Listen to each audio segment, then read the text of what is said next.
Hello friends, welcome back to PV classes. UP TET का practice set है संस्कृत।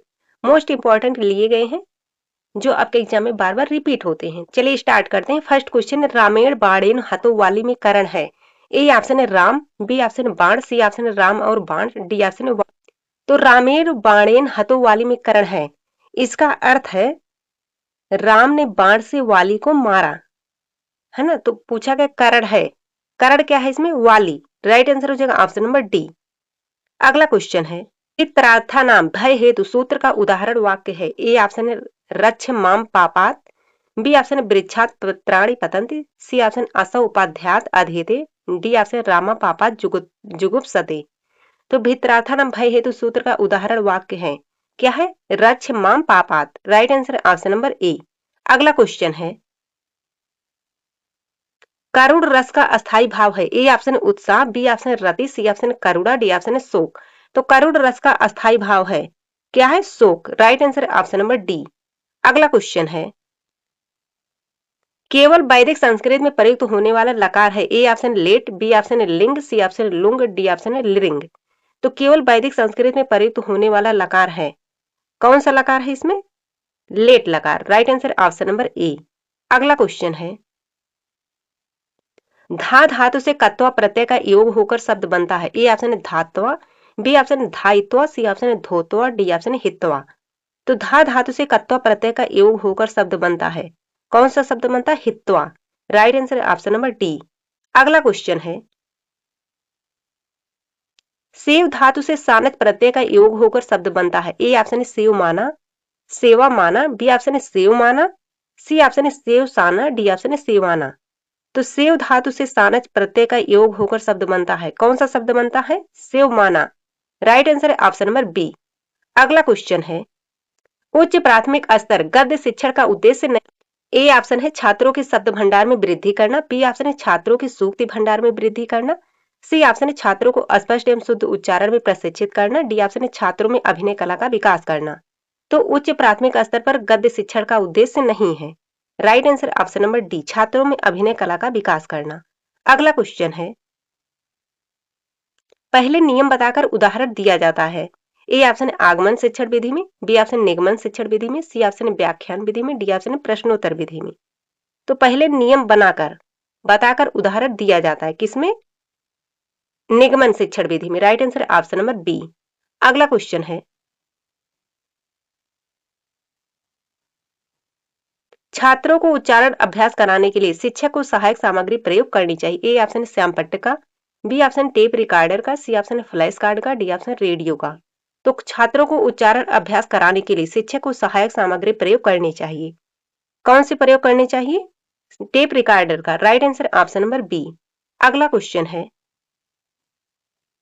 संस्कृत में कथा कहानी शिक्षण का उद्देश्य नहीं है। ए ऑप्शन है छात्रों की कल्पना शक्ति का विकास करना, बी ऑप्शन है छात्रों को संस्कृत ध्वनि विज्ञान से परिचित कराना, सी ऑप्शन है छात्रों की तर्क शक्ति को विकसित करना, डी ऑप्शन है छात्रों का उत्तम चरित्र निर्माण करना।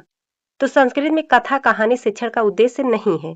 Right answer option number B, Sanskrit छात्रों को संस्कृत ध्वनि विज्ञान से परिचित कराना। अगला क्वेश्चन है,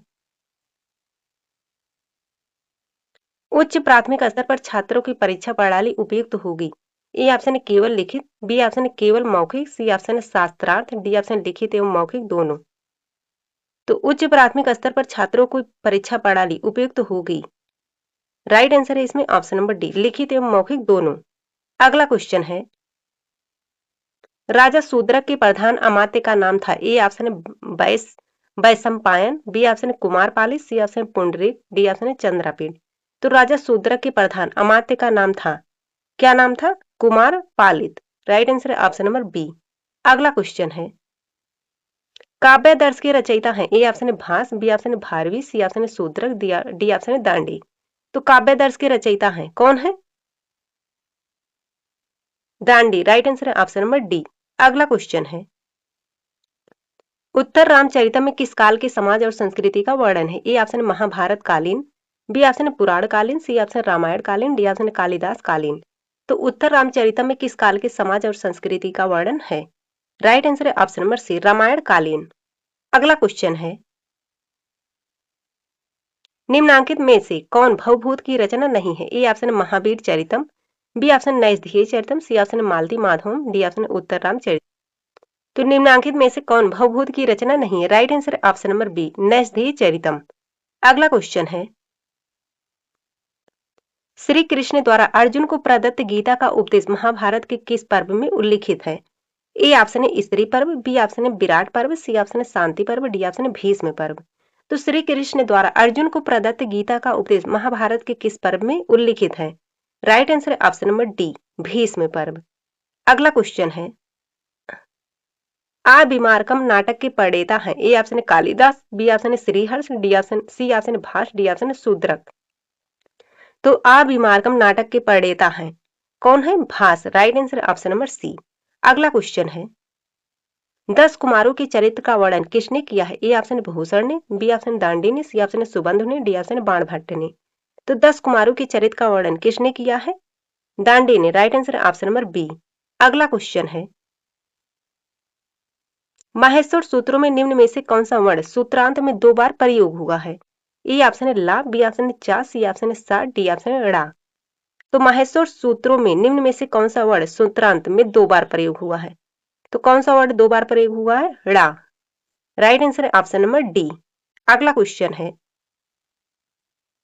मंगलाचरण के प्रकारों में कौन सा एक नहीं है? ए ऑप्शन है वस्तु निर्देशात्मक, बी ऑप्शन आशीर्वादात्मक, सी ऑप्शन नमस्कारात्मक, डी ऑप्शन उपासनात्मक। तो मंगलाचरण के प्रकारों में कौन सा एक नहीं है? Right answer option number D, उपासनात्मक। अगला क्वेश्चन है, सर प्रत्याहार के अंतर्गत आने वाला वर्ण नहीं है? ए ऑप्शन है सा, बी ऑप्शन है सा, सी ऑप्शन है सा, डी ऑप्शन है रा।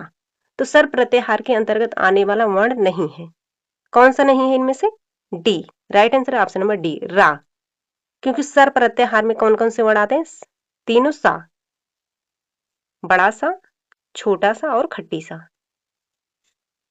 अगला क्वेश्चन है, शुद्ध वाक्य का चयन कीजिए। ए ऑप्शन युवाम आगच्छत, बी ऑप्शन भवान तत्र गच्छन्ति, सी ऑप्शन वयम दृश्यमय, डी ऑप्शन आसनम अधितिष्ठति। तो शुद्ध वाक्य का चयन कीजिए। अगच्छत है यहां से, तो कौन सा इनमें से शुद्ध है? ऑप्शन नंबर डी, आसनम अधितिष्ठति। Right answer option number D. अगला क्वेश्चन है, षणवती पद संख्या बोधक है? ए ऑप्शन है 60, बी ऑप्शन 69, सी ऑप्शन है 96, डी ऑप्शन है 76। तो षणवती पद संख्या बोधक है किस संख्या का? 96। Right answer option number C, 96। अगला क्वेश्चन है, चिरात शब्द द्योतक है? ए ऑप्शन है दूरी का, बी ऑप्शन है समय का, सी ऑप्शन ऊंचाई का, डी ऑप्शन चिरंजीवी का। तो चिरात शब्द द्योतक है किसका द्योतक है? Right answer option number B, समय का। अगला क्वेश्चन है, जटाभियति इस वाक्य में प्रयुक्त तृतीय विभक्ति का विधायक सूत्र है? ए ऑप्शन कर्ति करण तृतीया, बी ऑप्शन एथम भूत लक्षणे, सी ऑप्शन है तो, डी ऑप्शन सह युक्त अप्रधानी। तो जटाभियति इस वाक्य में प्रयुक्त तृतीय विभक्ति का विधायक सूत्र है, कौन सा है? एथम भूत लक्षणे। Right answer option number B. अगला क्वेश्चन है, आस्वस्था में समास है? ए ऑप्शन है तत्पुरुष, बी ऑप्शन है बहुब्रीहि, सी ऑप्शन है द्विगु, डी ऑप्शन अव्ययी भाव। तो आस्वस्था में समास है, कौन सा समास है? तत्पुरुष। Right answer option number A. अगला क्वेश्चन है, उपसर्गों की संख्या मानी गई है? A option 20, B option 21, C option 22, D option 22। तो उपसर्गों की संख्या कितनी मानी गई संस्कृत में? 22। Right answer option number D. अगला क्वेश्चन है, वयम डॉट डॉट सह न्यूसामा यहाँ रिक्त स्थान हेतु उपयुक्त शब्द है? फर्स्ट ऑप्शन है इसमें आनंदात, सी बी ऑप्शन आनंदम, सी ऑप्शन आनंदेन, डी ऑप्शन आनंदस। तो वयम सह न्यूसामा यहाँ रिक्त स्थान हेतु उपयुक्त शब्द है, क्या है? आनंदेन। Right answer option number C. अगला क्वेश्चन है, पंचगंगम पद में समास है? ए ऑप्शन अव्ययी भाव, बी ऑप्शन द्विगु, सी ऑप्शन द्वंद्व, डी ऑप्शन कर्मधारय। तो पंचगंगम पद में समास है, कौन सा समास है इसमें? अव्ययी भाव। Right answer option number A. तो अव्ययी भाव समास में जिसमें प्रथम पद अव्यय हो उसको अव्ययी भाव समास कहते हैं। और अगर किसी गंगा का नाम आ रहा है जैसे पंचगंगम हो गया तो इसमें क्या है? अव्ययी भाव समास है। राइट आंसर है ऑप्शन नंबर ए। अगला क्वेश्चन है, महाकवि शब्द में प्रयुक्त समास है? ए ऑप्शन कर्मधारय, बी ऑप्शन बहुब्रीहि, सी ऑप्शन तत्पुरुष, डी ऑप्शन अव्ययभाव।